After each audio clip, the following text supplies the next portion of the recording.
किसने क्या मीटिंग की है?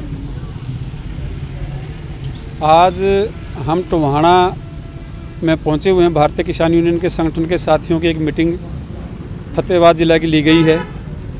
उसमें आने वाली 4 जनवरी 2025 को संयुक्त किसान मोर्चा राष्ट्रीय स्तर की तरफ से एक महापंचायत का आयोजन टोहाना की नई अनाज मंडी रतिया रोड पर किया जा रहा है।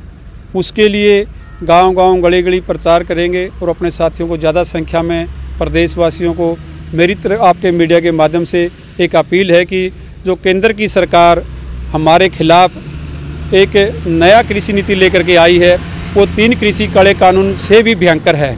उसमें बिल्कुल मंडियों को तबाह किया जा रहा है, व्यापार निजीकरण को बढ़ावा दिया जा रहा है।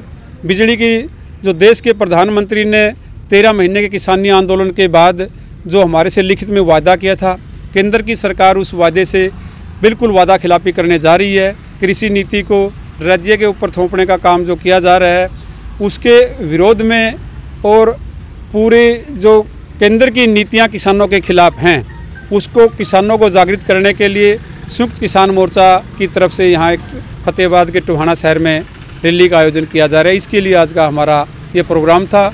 और एक हमारे सीनियर किसान नेता जगजीत सिंह डल्लेवाल जी खनौरी बॉर्डर पर पिछले 31-32 दिनों से भूख हड़ताल पर बैठे हुए हैं। उसके प्रति भी हमारी जो मेरी निजी संवेदना है, हम परमात्मा से भी प्रार्थना करते हैं कि उनको स्वास्थ्य बख्शे। और केंद्र की सरकार से तो खुलकर कहना चाहते हैं कि केंद्र की सरकार के जो प्रधानमंत्री और दूसरे लोग जिनके कारपोरेट के लोगों के एक कुतिया के भी बीमारी हो जाती है तो उसका भी मेडिकल में हालचाल पूछने के लिए जाते हैं। और एक किसान नेता अपनी मांगों को लेकर के आखिर में भूख हड़ताल पर बैठा हुआ है। केंद्र की सरकार की तरफ से एक भी व्यक्ति नहीं आया है। आज सुप्रीम कोर्ट की तरफ से तो आज उनसे वार्ता होगी, लेकिन केंद्र की सरकार की तरफ से कोई भी बातचीत इसलिए नहीं करना चाहते कि केंद्र की सरकार किसी न किसी तरह से जो एमएसपी का मुद्दा है उसको ख़त्म करना चाहती है। वो कारपोरेट के हाथ में सारी की सारी खेती नीति को देना चाहती है। बात करेंगे तो उनको फिर कहीं न कहीं हमारी एमएसपी की जो बात है उस पर बात करने के लिए बाध्य होंगे। पंजाब का मंत्रिमंडल भी उनसे मिल चुका है, लेकिन मिलने से कुछ नहीं होने वाला। केंद्र की सरकार के अलावा राज्य सरकारें भी एमएसपी पर काम कर सकती हैं। हरियाणा प्रदेश के मुख्यमंत्री ने भी इलेक्शन से पहले कहा था कि भी 24 फसलों पर एमएसपी हरियाणा में दी गई है। मैं पूछना चाहता हूं आपके चैनल के माध्यम से माननीय मुख्यमंत्री जी से, वो कहते हैं कि मैं किसान का बेटा हूं। हमें भी खुशी हुई थी कि नए जो मुख्यमंत्री बने हरियाणा प्रदेश में तीसरी बार, वो किसान के बेटे बने हैं। वो किसान की दुख तकलीफ को समझेंगे, इनके लिए कुछ हल निकालेंगे। लेकिन जो पिछली धान का सीज़न था, वो इलेक्शन के समय धान बिका। उस धान के सीज़न में 2320 रुपये प्रति क्विंटल का जो भाव जीरी का था, पूरे हरियाणा प्रदेश में कहीं भी 2320 रुपये प्रति क्विंटल धान नहीं बिका। आपके टोहाना के अंदर देखें तो ये एक हरियाणा के अंदर सबसे बड़ा जीरी का धान का कटोरा है। यहाँ पर भी हमारे किसान साथियों की जीरी को बिल्कुल लुटा गया है। 1920 रुपये 1950 2000 तक जीरी खरीदी गई है। और किसान के खाते में जो पैसा डला, जे फार्म जो किसान का काटा, वो 2320 रुपये प्रति क्विंटल के हिसाब से काटा गया। वो जो तो 1900 और 2320 रुपये का बीच का जो डिफरेंस है 200 से 250-300 रुपये तक का, वो 250-300 रुपये का कौन व्यक्ति डका गया? उसे आड़ती भाई ले गए पैसे को, या मिलर के पास चला गया, या वो पैसा जो सरकार की एजेंसियां हैं, हैफेड की है, वेयर हाउस की है, वो ले गए, या सरकार के खाते में चला गया। लेकिन किसान के खाते में तो 2320 रुपये डाला गया, किसान को मिला 1920 रुपये। ये भी हमारा हरियाणा प्रदेश से सवाल है। जब वो एमएसपी की हम किस लिए बैठे हैं, किस लिए रैली करना चाहते हैं? हम चाहते हैं कि किसान को फसल को एमएसपी फसल खरीद गारंटी का कानून बनाया जाए, चाहे वो राज्य सरकार बना दे, चाहे वो केंद्र सरकार बनाए।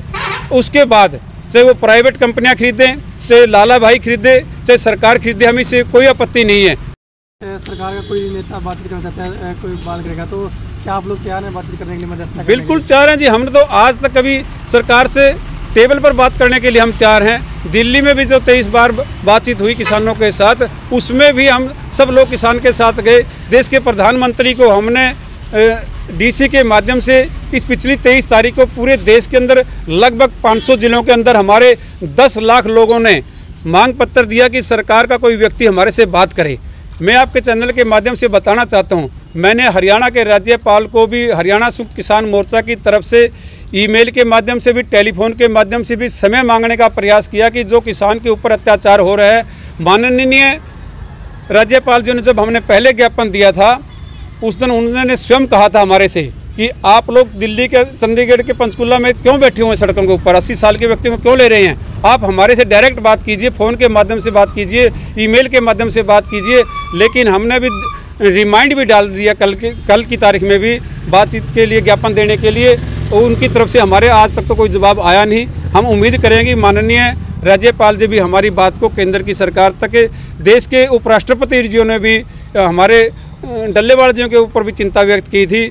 जब वो वहाँ तक के लोग व्यक्ति बात कर रहे हैं, देश के प्रधानमंत्री के भी हाथ की बात नहीं है। ये WTO के लोग बैठे हुए हैं, जो पूरे विश्व का व्यापार मंडल संगठन है, उसमें ये बंधे हुए हैं। ये उनसे कारपोरेट के दबाव में सरकारें हैं। सरकार लोकतंत्र की नहीं रही, ये कारपोरेट की सरकार हो गई है। कारपोरेट के कहने से सरकारें चलती हैं, कारपोरेट के कहने से ही भाव नियंत्रित किए जाते हैं, कारपोरेट के कहने से ही मंडियों का काम किया जा रहा है। हरियाणा प्रदेश की बात करें, पूरे देश के अंदर जो आज स्मार्ट मीटर लगाने की बात करने जा रहे हैं, मैं आपके चैनल के माध्यम से हरियाणा के बिजली मंत्री जी से पूछना चाहता हूं कि जो पहले मीटर लगे हुए हैं वो क्या हमने लगाए हैं, क्या वो आपने बनाए हैं? वो सरकार की लैब से पास मीटर हैं। उनके अंदर से जो बिजली गुजर रही है, जो यूनिट निकलती हैं, वो सरकार के द्वारा लैब के अंदर जो पास किया गया मीटर है, आंकड़े हैं, उन्हीं के निकल रही है, और कोई भी किसान उसका बिल देने से मना ही नहीं कर रहा। फिर स्मार्ट मीटर की कहाँ से आपत्ति जरूरत आ पड़ी? ये स्मार्ट मीटर के माध्यम से इस व्यवस्था को ख़त्म करना चाहते हैं कारपोरेट के माध्यम। जिस तरह से आपके हाथ में मोबाइल है, मेरे हाथ में मोबाइल है, हम मोबाइल के अंदर पहले से चिप के अंदर पैसा डलवाते हैं तो 30 दिन बाद होती है। पूरे देश के अंदर इसी तरह से चिप के मीटर लगाना चाहते हैं। किसान के पास इतना धन नहीं है कि वो पहले से पैसा जमा करवा करके किसान बिजली खरीद पाए।